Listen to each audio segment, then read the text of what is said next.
সম্মানিত সুধীমণ্ডলী, সবাইকে ভালোবাসা এবং শুভেচ্ছা জানিয়ে আজকে একটি বিষয় নিয়ে আলোচনা করব। আজকে আমি যে বিষয়টি নিয়ে আলোচনা করব সেই বিষয়টি হলো যে 8টি সিম্পল রুলস আপনার জীবনকে পরিবর্তন করে দিতে পারে। তো এই 8টি সিম্পল রুলস কি সেইগুলো নিয়ে আমি আলোচনা শুরু করছি। প্রথম যে রুলটি হলো সেটি হলো যে আপনি কিছু কিছু জিনিস কন্ট্রোল করতে পারেন, কিছু কিছু জিনিস আপনার কন্ট্রোলের বাইরে। তো যে জিনিসগুলো আপনার কন্ট্রোলের বাইরে অর্থাৎ আপনার ক্ষমতা বা নিয়ন্ত্রণের বাইরে, সেইগুলোর প্রতি নজর দিয়ে নিজের এনার্জি নষ্ট করার কোনো মানে হয় না। এটা হচ্ছে West of time and West of energy. তো যে জিনিস আপনার আউটসাইড সেই জিনিসগুলো আপনার কন্ট্রোলের বাইরে। যেমন আপনার কন্ট্রোলের বাইরে হচ্ছে ওয়েদার, অন্যান্য মানুষ, বিভিন্ন ঘটনা প্রবাহ এবং আরও কিছু কিছু জিনিস যেগুলোকে আপনি কন্ট্রোল করতে পারেন না বা নিয়ন্ত্রণ করতে পারেন না। কিন্তু আপনার নিয়ন্ত্রণ বা ক্ষমতার ভিতরে রয়েছে আপনার অ্যাটিটিউড, এফোর্ট এবং রেসপন্স। এগুলো আপনার নিয়ন্ত্রণের ভিতরে। আপনার চয়েস, আপনার আচার ব্যবহার, আপনার ডিসিশন মেকিং, আপনার চয়েস, ইচ্ছা অনিচ্ছা, এগুলো আপনার নিয়ন্ত্রণাধীন। আর অন্যান্য মানুষের কর্ম, ইচ্ছা অনিচ্ছা, তারপর আচার ব্যবহার, এগুলো আপনার নিয়ন্ত্রণের ভিতর না। তাহলে আপনার নিয়ন্ত্রণের ভিতর যে জিনিসগুলো আছে সেই জিনিসগুলোর উপর আপনি ফোকাস করবেন এবং এইখানেই আপনি সবচেয়ে ভালো করার চেষ্টা করবেন। এটা হচ্ছে বেসিক রুলস। 2 নাম্বার হচ্ছে যে জিনিসটা আপনার কাছে ট্রুলি ম্যাটার করে সেই জিনিসের উপর আপনি ফোকাস করবেন।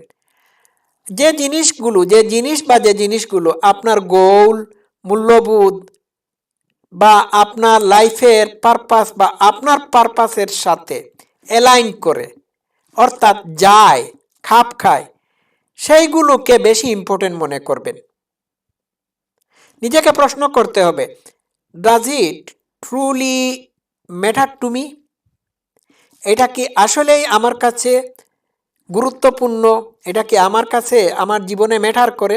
যদি করে থাকে তাহলে এটাতে মনোযোগ দিন, আর যদি না করে থাকে লিভ ইট, দরকার নাই। 3 নাম্বার হচ্ছে ডিসিশন মেক যখন করবেন বা কোনো সিদ্ধান্ত গ্রহণ করবেন, সিদ্ধান্ত গ্রহণ করার সময় খুব মাইন্ডফুল হতে হবে, মনোযোগী হতে হবে। কোনো ভুল সিদ্ধান্ত নিলে পরে আপনি বিপদে পড়ে যেতে পারেন। তো সিদ্ধান্ত নেওয়ার আগে পজ, স্টপ অ্যান্ড থিঙ্ক। ঠিক আছে? আপনি কোনো কিছুর উপর কোনো কিছু সিদ্ধান্ত নিলে আপনি যেটি চাচ্ছেন সেটির উপর ভিত্তি করে সিদ্ধান্ত নেবেন। অন্য মানুষ আপনার কাছ থেকে কি আশা করছে না করছে সেটি মুখ্য বিষয় না। 4 নাম্বার হলো live at the present moment. আমরা সাধারণত আমরা অতীত নিয়ে চিন্তা করি, অতীতে কি হলো না হলো এগুলো নিয়ে আমরা সময় ক্ষেপণ করি। ভবিষ্যতে কি হবে, কি হতে যাচ্ছে, এগুলো নিয়ে আমরা দুশ্চিন্তাগ্রস্ত হই। এটি করা যাবে না। আপনার প্রেজেন্ট মুমেন্টটা হচ্ছে আপনার কাছে প্রেজেন্ট বা গিফট স্বরূপ। এই প্রেজেন্ট মুমেন্টে আপনার সামনে যে টাস্ক বা যে কাজটি রয়েছে, অর্থাৎ আপনার হাতে যে কাজটি রয়েছে, এই কাজটি আপনার মন, প্রাণ, শরীর, ধ্যান, মনোযোগ ঢেলে করুন। এটি আপনি ভালোভাবে করার চেষ্টা করুন, সমস্ত মনোযোগ দিয়ে এটি করুন। তো ফোকাস করতে হবে আপনার হাতের সামনে বা চোখের সামনে যে কাজটি রয়েছে বা যে কাজটি আপনি এই মুহূর্তে করতে চাচ্ছেন, এইটাই হচ্ছে আপনার লাইফ। ওইটা আগে শেষ করুন, তারপর অন্য বিষয়। আচ্ছা, 5 নাম্বার হচ্ছে আপনি যখন ঘুম থেকে উঠবেন তখন একটা পারপাস নিয়ে উঠবেন ঘুম থেকে। আপনি সারাদিনে কি করবেন, কি করবেন না, এই ব্যাপারে একটা গোল নির্ধারণ করবেন, লক্ষ্য নির্ধারণ করবেন। আপনি ডু লিস্ট করতে পারেন। যেমন আমি ঘুম থেকে উঠার পরে আমার একটা ছোট কাগজে আমি ডু লিস্ট লিখে রাখি। ডু লিস্ট হচ্ছে আমার আজকে কি কি কাজ করতে হবে, প্রায়োরিটি অনুযায়ী আমি এগুলো আমি লিখে রাখি। ইভেন শপিংয়ের কোনো জিনিস যদি থেকে থাকে ওইটা আমার ডু লিস্টের মধ্যে রাখি। বইয়ের কত পৃষ্ঠা পড়তে হবে ডু লিস্টের মধ্যে লিখে রাখি। এরপরে আরেকটা জিনিস আমি লিখে রাখি থাকি, সেটি হচ্ছে মূল্যবোধ। আজকে আমি কি হব, কোন জিনিসের উপর ফোকাস করে আমার আত্ম উন্নয়ন ঘটাবো সেটি লিখে রাখি। এটি যতদিন পর্যন্ত হচ্ছে না ততদিন পর্যন্ত আমার ডু লিস্টে এটি থাকবে। যেমন আমার ডু লিস্টে এখন আছে অ্যাক্টিভ লিসেনিং। আমি অ্যাক্টিভ লিসেনার কিভাবে হব, এটা আমার প্রত্যেক দিনের ডু লিস্টে লেখা থাকে। যখন আমি এটি সাকসেসফুলি অভ্যাসে পরিণত করব তখন আমি অন্যটি লিখে রাখবো। ঠিক আছে, এটা আমার ব্যাপারে আমি বললাম জাস্ট বোঝানোর জন্য।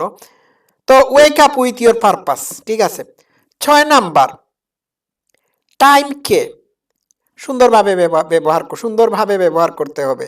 আমরা বলি আমাদের সময় নাই, আমাদের টাইম নাই। তো যখন আমরা বলি আমাদের টাইম নাই বা সময় নাই, তখন আমাদের খোঁজ করে বের করতে হবে আমরা কোন কোন জিনিসের উপর অযথা সময় ক্ষেপণ করে থাকি বা সময় ব্যয় করে থাকি। যদি আমরা সেটি বের করতে পারি তাহলে আমরা সময় নাই এটি বলতে পারবো না। হ্যাঁ, ঠিক আছে। তো টাইমকে ওয়াইজলি ব্যবহার করতে হবে, আমাদের সব কিছু টাইমের ভিতর শেষ করা চাই।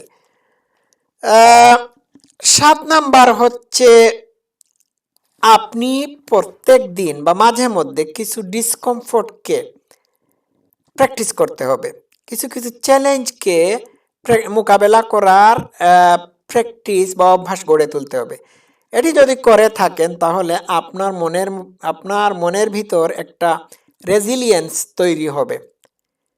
আপনি যদি অসুবিধা বা কিছু ডিসকমফোর্টকে এমব্রেস করেন প্রত্যেক দিন, তাহলে আপনি ভবিষ্যতে কোনো ডিসকমফোর্টের মুখোমুখি হলে পরে সেটিকে মোকাবেলা করতে পারবেন। তো এটি করার জন্য আপনি কিছু ভলান্টিয়ারি কাজ করতে পারেন, যেমন কোল্ড শাওয়ার, ঠান্ডা পানি দিয়ে শাওয়ার করা। এটা আপনার কাছে খুবই ডিসকমফোর্ট মনে হতে পারে, যখন 2-1 বার করবেন তখন আপনি মানে অভ্যস্ত হয়ে যাবেন। ঠান্ডা পানি দিয়ে মাঝে মধ্যে ঠান্ডা পানি দিয়ে শেভ করা, যেটি আমি করে থাকি। হ্যাঁ, অথবা ক্ষুধাকে অনুভব করা, এটিকে অনুভব করার জন্য 2-1 দিন প্র্যাকটিস করা যেতে পারে। তো এই সমস্ত ডিসকমফোর্ট মাঝে মধ্যে প্র্যাকটিস করলে পরে আপনি ভবিষ্যতের জন্য যে কোনো মানে অসুবিধাকে মোকাবেলা করার জন্য একজন সামর্থ্যবান মানুষ হয়ে উঠবেন। ঠিক আছে, এটা আমি বাই দা বাই বললাম। আর 8 নাম্বার যে জিনিস আছে সেটি হলো যে আমাদের এই পৃথিবীতে বহু ধরনের ডিস্ট্রাকশন আছে। এই ডিস্ট্রাকশনের দিকে নিজেদেরকে ধাবিত না করে মূল বিষয়ের প্রতি যদি ফোকাস করি আমরা, তাহলে অনেকটা কাজ আমাদের সহজ হয়ে পড়ে। তো অনেকগুলো হাজার শত ডিস্ট্রাকশন আমাদের আশেপাশে আছে, ওইগুলোর দিকে মনোযোগ না দিয়ে কাম বা শান্ত থেকে নিজের প্রয়োজনীয় কাজে মনোযোগ দেওয়াটাই হচ্ছে সাফল্যের চাবিকাঠি। তো আমি 8টা জিনিস সংক্ষিপ্তভাবে আপনাদের সামনে আজকে তুলে ধরলাম। সিম্পল রুলস, আপনারা ট্রাই করে দেখতে পারেন। আমি তো প্রত্যেক দিনই চেষ্টা করি আপনাদেরকেও আমি এগুলো মানে আপনাদের কাছে এক্সপ্লেন করে থাকি। যদি কোনো একটা জিনিস আপনাদের উপকারে আসে তাহলে আমি উপকৃত হব। সবাই ভালো থাকবেন। Love you all. Thank you so much.